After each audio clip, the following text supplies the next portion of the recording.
That third failure in a row, did you think, I need to pack this in? Never. Why not? I don't ever give up. I'd have to be dead or completely incapacitated.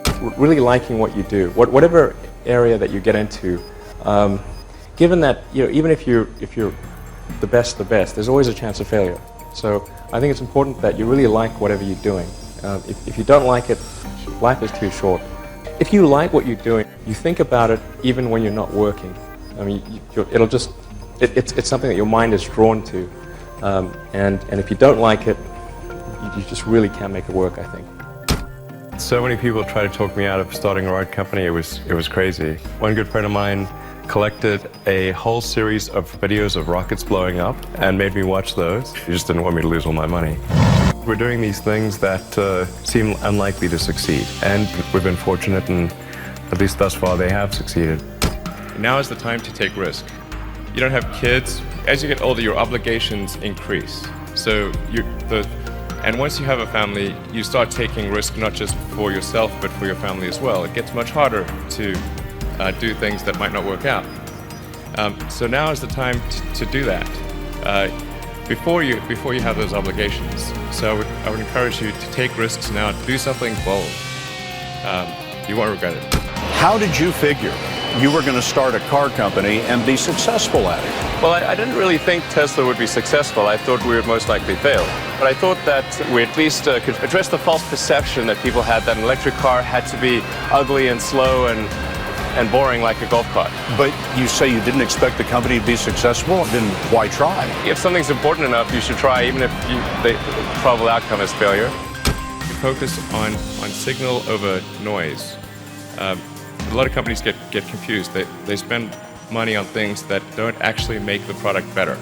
For example, at Tesla, we've never spent any money on advertising. We put all of the money into R&D and manufacturing and design to try to make the car as good as possible. I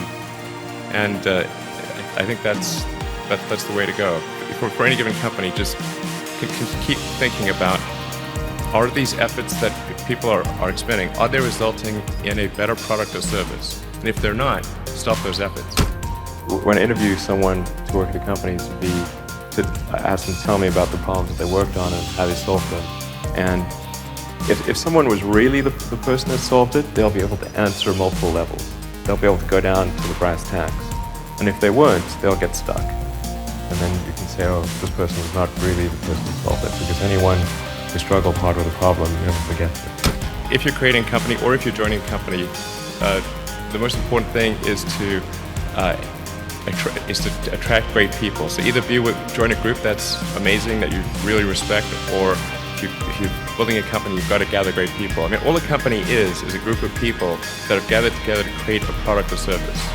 And so depending upon how talented and hardworking that group is, and the degree to which they are focused cohesively in a good direction, that will determine the success of the company.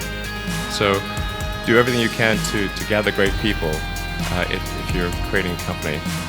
You've got to make sure that whatever you're doing is a great product or service. It has to be really great. And I go back to what I was saying earlier, where if you're a new company, I mean, unless it's like some new industry or new market that, if it's an untapped market, then you have more ability to, the standard is lower for your product or service. But if you're entering anything where there's an existing marketplace against large entrenched competitors, then your product or service needs to be much better than theirs. It can't be a little bit better, because then you put yourself in the shoes of the consumer, and they say, why would you buy it as a consumer? You're always going to buy the trusted brand unless there's a big difference. So a lot of times, entrepreneur will come up with something which is only slightly better.